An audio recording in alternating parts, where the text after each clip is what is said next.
Dear friends, Namaskar. Today we shall discuss about reordering of sentences, and in this connection we shall study about assembling of subject and predicate part. For our previous views, you can see the link given in description box. First of all, we have to know how to assemble the subject part in a correct order. देखिए यहाँ पर हम सबसे पहले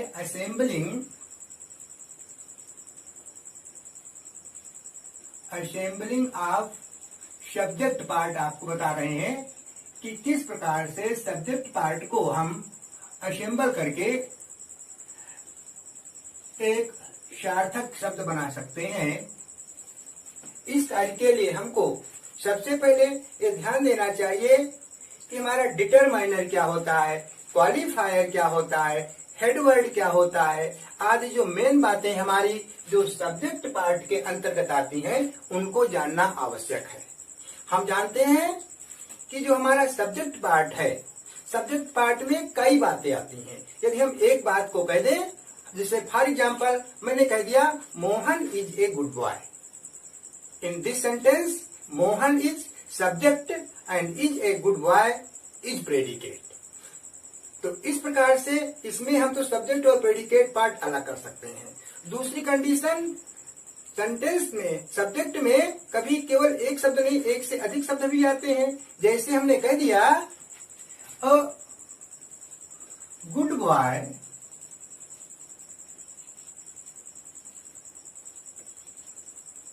obeys his elders.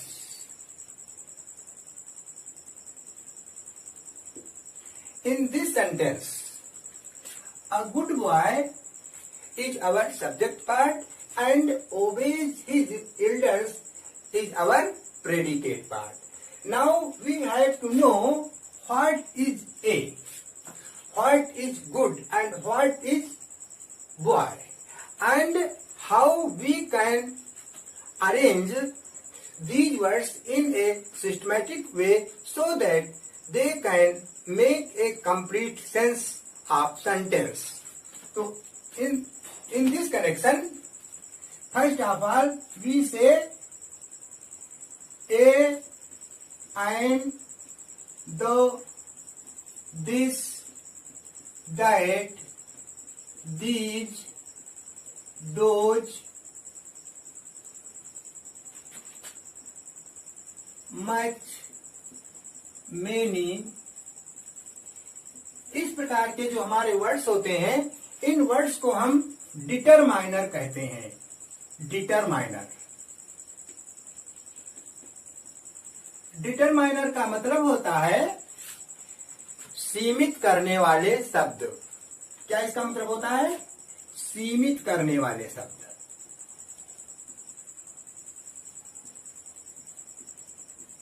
सीमित करने वाले शब्द।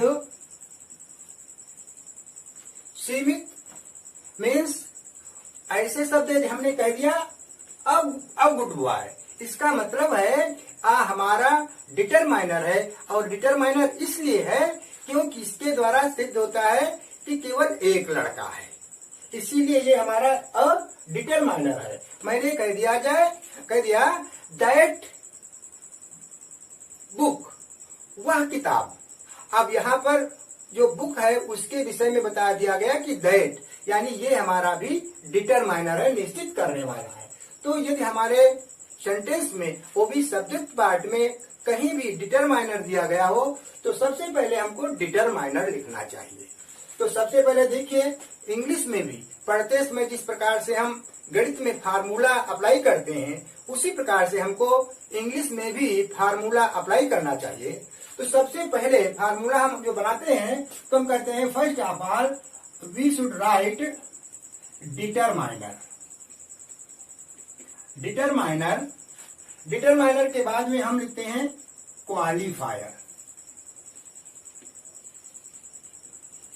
अब हमको ये पता होना चाहिए जो क्वालिफायर है, क्वालिफायर मीन्स विशेषता को प्रकट करने वाला शब्द विशेषता I can say any adjective में बी कॉल्ड क्वालिफायर। एडजेक्टिव माने किसी शब्द की विशेषता बताने वाला शब्द। यानी हमने कह दिया मोहन एक अच्छा लड़का है, मैंने कहा गुड बॉय, तो गुड क्या है? गुड ही हमारा एडजेक्टिव है, यानी गुड हमारा क्वालिफायर है। तो सबसे पहले हमको ये सब्जेक्ट पार्ट हमको कंप्लीट करना है, तो हमको डिटरमाइनर लिखना चाहिए, फिर क्वालिफायर लिखना चाहिए, इसके बाद में हमको हेड वर्ड लिखना चाहिए, हेड वर्ड।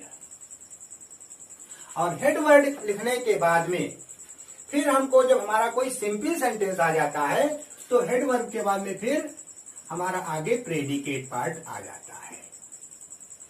ये हमारा एक सीधा सा एक फार्मूला है जो कि बहुत ही, जब कोई हमारा छोटा सा सिंपल कोई सेंटेंस दिया होता है तो हम इस फार्मूले के तहत सब्जेक्ट पार्ट की असेंबलिंग कर लेते हैं। अब हमको एग्जाम्पल के रूप में हम देखते हैं, तो हम लिखेंगे सम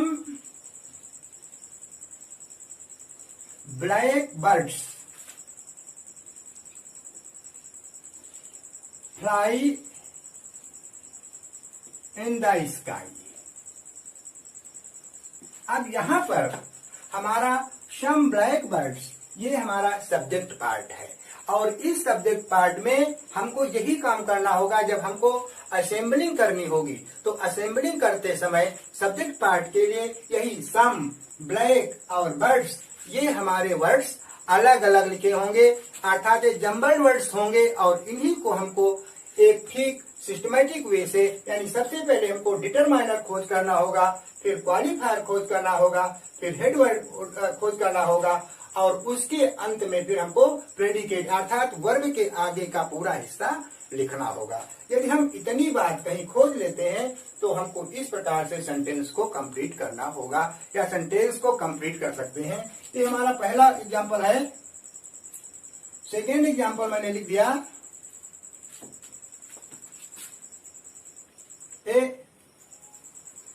an old man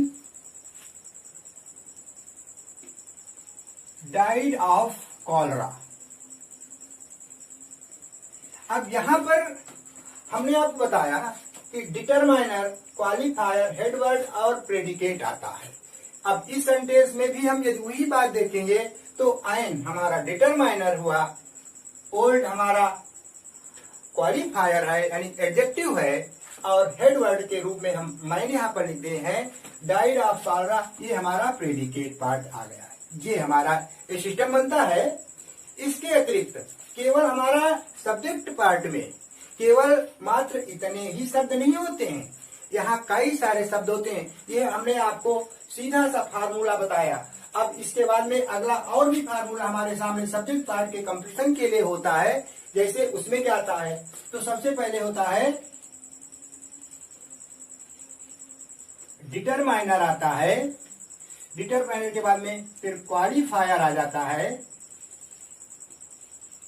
और क्वालिफायर के बाद में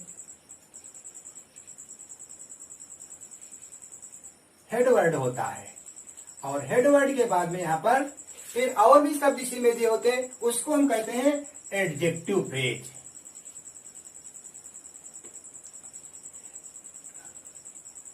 और एडजेक्टिव फ्रेज के आगे फिर हमारा प्रेडिकेट पार्ट शुरू हो जाता है। यानी अब हमारा सब्जेक्ट पार्ट क्या है, अब यहां से लगा करके यानी डिटरमाइनर से प्रारंभ किया, क्वालिफायर ले आए, हेडवर्ड ले आए, एडजेक्टिव फ्रेज ले आते हैं, और उसके बाद में प्रेडिकेट पार्ट लाते हैं। यानी हमारे सामने जो ये एक रेक्टेंगल तैयार हुआ है बच्चों, ये रेक्टेंगल ही हमारा ये रूल बता रहा है कि यदि हमारा इधर उधर डिसअसेंबल्ड शब्द है तो हमको इस प्रकार से शब्दों को पहले खोजना है कि हमारा डिटरमाइनर है, कौन सा हमारा क्वालिफायर है, कौन सा हेडवर्ड है, कौन सा हमारा एडजेक्टिव फ्रेज है, और उसके बाद में हम प्रेडिकेट पार्ट लिखते हैं। पुनः एग्जाम्पल के रूप में हम देखते हैं, मैंने लिखा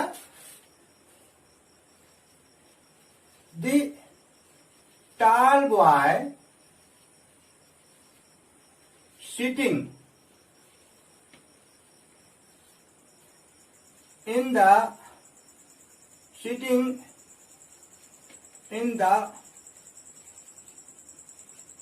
first row is my brother। अब यहां पर ध्यान देना है, जो हमारा ये पार्ट है,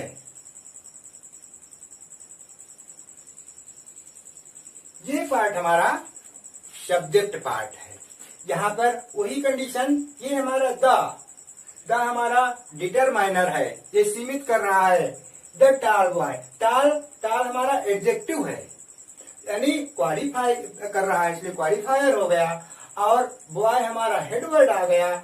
और यहाँ पर sitting in the first row, ये हमारा एडजेक्टिव फ्रेज कहलाएगा, या इसको एडजेक्टिव फ्रेज को ही हम एडजेक्टिवल फ्रेज के रूप में भी जानते हैं। तो ये लिख देते हैं, और उसके बाद में प्रेडिकेट इज माई ब्रदर, ये हमारा प्रेडिकेट पार्ट हो गया।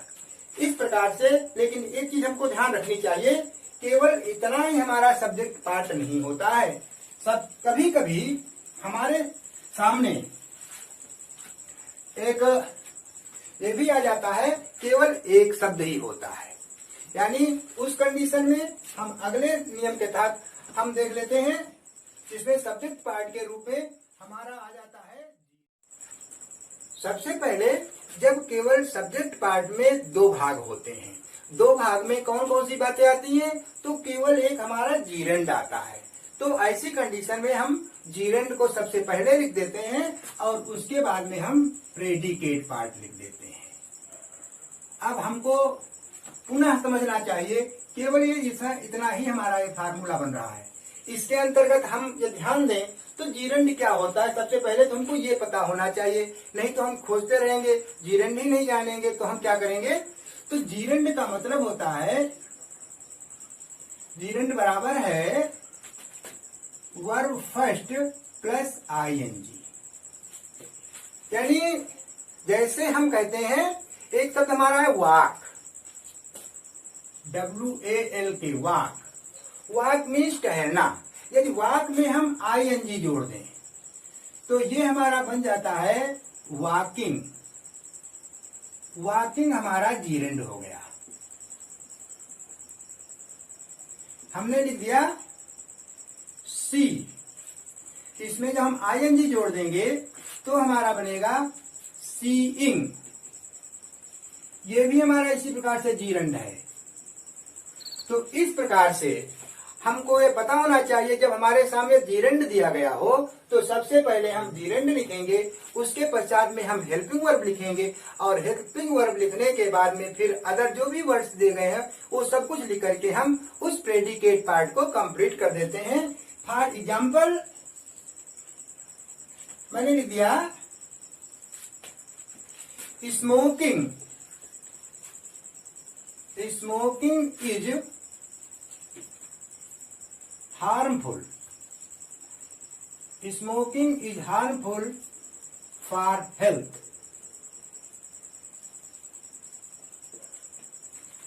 Second, seeing is believing।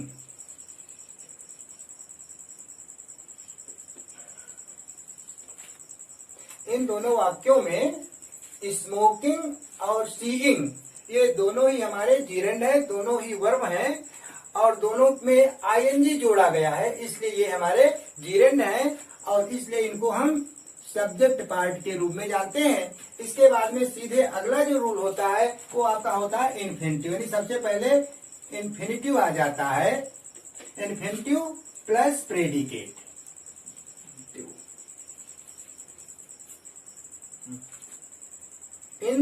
इसमें सबसे पहले हमने इन्फिनिटिव लिखा, फिर प्रेडिकेट लिखा। अब यहाँ पर हमको ध्यान देना है कि जो इन्फिनिटिव है, इन्फिनिटिव क्या होता है। तो यहाँ पर यदि हम टू प्लस वर्ब फर्स्ट लिख दें तो ये बराबर हो जाता है इन्फिनिटिव। यानी इन्फिनिटिव का मतलब हो गया टू प्लस वर्ब फर्स्ट। इस प्रकार से हम सीधे सीधे हम एग्जाम्पल पर जब आएंगे तो हम इसके उदाहरण के हम लिखेंगे ऊपर का जो एग्जाम्पल है ठीक इसी प्रकार से to see is to believe, यानी देखना ही विश्वास करना है।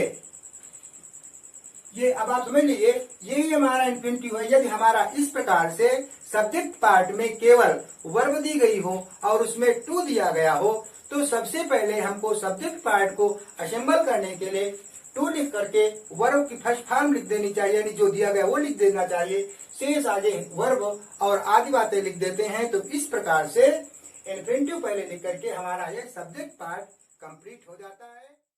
प्रिय स्टूडेंट्स, इस प्रकार से सब्जेक्ट पार्ट का कंप्लीशन समाप्त हुआ। आने वाले वीडियो में हम आपको प्रेडिकेट पार्ट के कंप्लीशन के विषय में बताएंगे। नमस्कार।